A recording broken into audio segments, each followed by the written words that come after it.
Sabi mo masarap. Masarap. Masarap. Ah, ito Oh, na, ito. si Tumulmol. Masarap. Alam. Alam.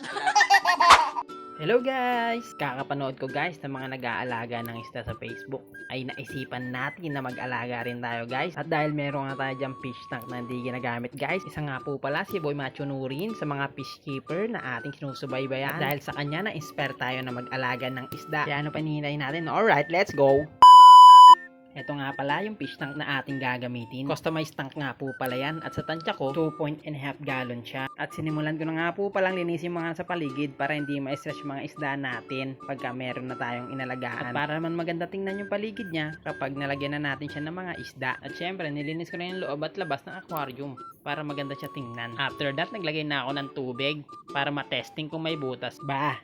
Dahil may nakita akong ilang tama at basag sa paligid niya. Kasi pag di natin ginawa yan, baka magulat tayo kinaumagan, wala nang tubig yung isda natin. E di dedulat sila, di ba? And when everything's alright, syempre drain na natin ang aquarium natin. At maglalagay na tayo ng panibagong tubig na ating gagamitin sa ating mga isda. Stock water nga po pala dapat ang ilalagay natin sa ating mga aquarium. At ang stock water po pala dapat natin ay 3 days o higit pa. At kung wala namang stock water sa bahay nyo, maaari naman gumamit ng fresh water. Pero dapat lagyan yun siya ng pang water condition at i-acclimate nyo muna yung isda bago ilagay ng tuluyan sa inyong mga aquarium para maiwasan ang pagka-water shock ng mga isda nyo. At yan ang isa sa mga basic na dapat nyo malaman bago kayo mag-alaga ng isda mga par. Ayos na yan mga par, bibili na tayo ng ating mga kailangan sa aquarium.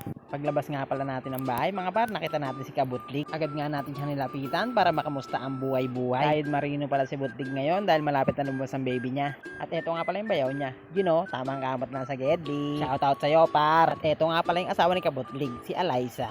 After that, nagbihis na ako at kinuha ko ng helmet ko para makalarga na. Now, everything's alright? Alright, let's go! At syempre, nagpasama na ako. Walang iba, alam nyo na. Kay Inday Garutay.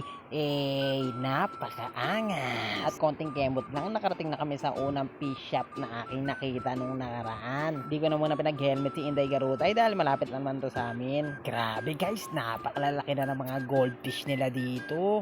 At ito yung nga pala yung glowfish na gusto kong alagaan. Tetra glowfish nga pala ang tawag dyan. Bagay na bagay kasi siya sa pinaglagyan ng aking fish tank mga par. Kung napansin nyo kanina habang nililinis yung aking fish tank, sa labas nga pa siya nakalagay mga par sa may bintana. Kaya kita rin siya sa labas. Kaya maganda siya sa gabi. Ingat nga pala kayo dito par, di kayo basta-basta makakuha ng isda. Kasi bilang niya yung isda mga par. Char! Ito nga pala sa malapitan mga par, ang mga glowfish. O diba? Napakaganda niyang par. Tapos lalagyan mo pa ng ilaw. Tapos kita sa labas. Ito naman mga par, yung mga alaga nilang beta. Diba? Napakaganda. Kaya naman yung karamihan binibreed ng mga fish keepers. Kasi napakaganda niyan guys. Lalo pag lumaki yan, parang angel. Kasi yung buntot nila, parang may pakpak. Ito to guys, mga feeder goldfish. Pampakain sa mga monster fish. Tulad ng mga arwana. Sayang guys, wala silang arwana dito. Di ko mapapakita sa inyo. Pero guys, meron silang isang papansin na isda dito. Paano ba naman kapansin-pansin? Tingnan nyo guys. Para kang tinatawag, nagsasalita pa. Diba? After that guys, gumawa na kami sa pinaka-target ko talagang shop na puntahan. Dito guys, nadaanan nga pala namin yung lumber shop ng lolo ni Inday Garutay. Ayun Kaya kung naghanap kayo ng kaya guys, yan lang sa may bangkal, may kawayan. Hanapin nyo lang nating good and out lumber mga par. Maya lang mga par, nakarating na kami sa pet shop na akin tinutukoy gar. Dito lang yan sa may Malinta, Valenzuela. Sa may crossing lang yan mga par. Ayan paro, kung nadadaan ka dito, madaling matutukoy ito. Kung galing kang Bulacan, nasa kanan siya. At kung galing ka naman sa Manila or Monumento, nasa kaliwa siya mga par. Ang dami nga pala nilang mga tinda dito mga par. Ang gaganda pa ng mga isda. At may mga water plants pa mga par. At bigla ako nagulat par, meron silang tinda dito na arwana mga par. 5 nga pala yan mga par. Albino silver arwana. At marami rin silang filter dito mga paro, depende sa sukat ng fish tank mo. At eto na mga parang gusto kong alagaan at bilhin ang Glow Tetra. At may nakita pala ako dito ng janitor fish mga par, kasama nila sa isang fish tank lang. Bibili na rin siguro tayo niyan gar para may tagalinis tayo ng aquarium natin.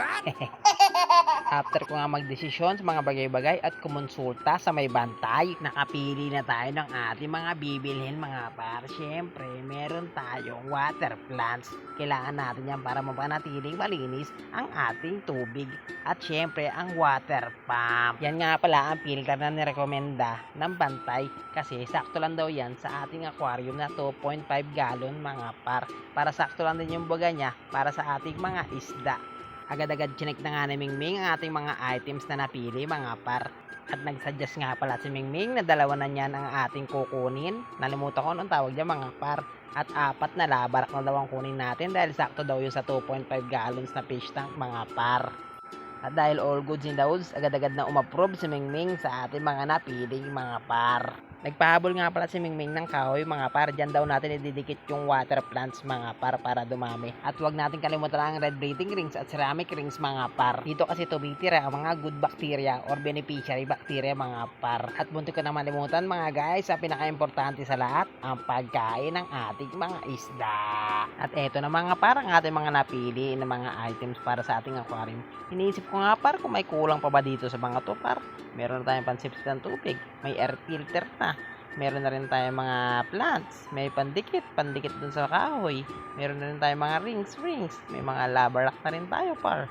May pang water condition na rin tayo, may pagkain na rin tayo ng isda, may ilaw na rin par. Kompleto na kaya to mga par. Ano sa tingin yung kulang ko mga par? All good sa siguro yan? Tara mga par, bayaran na natin mga par. Ayos na ang lahat. Thank you, boss.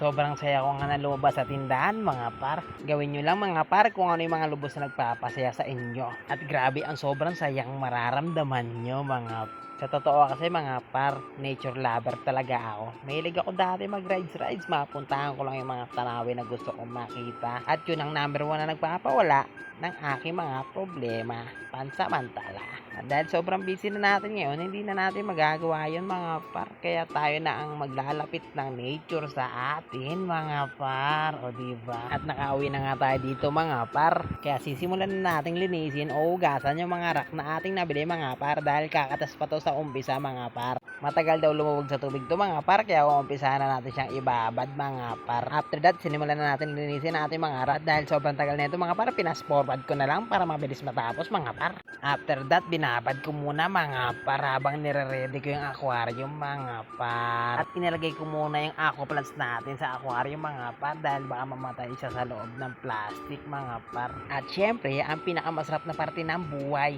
ang kainan mga par. After that, niready ko na ang lamesa kung saan ako mag-a-assemble ng mga bagay-bagay mga par. At isa-isa ko na nga palang nilagay sa lamesa ang ating mga a-assemblein mga par. At bigla nga pala akong tinawag ng nanay ko dito mga par. Kaya abangan nyo na lang sa part 2 kung anong mangyayari mga par. Kaya hanggang dito na lang, hanggang sa muli. Paalam mga gar!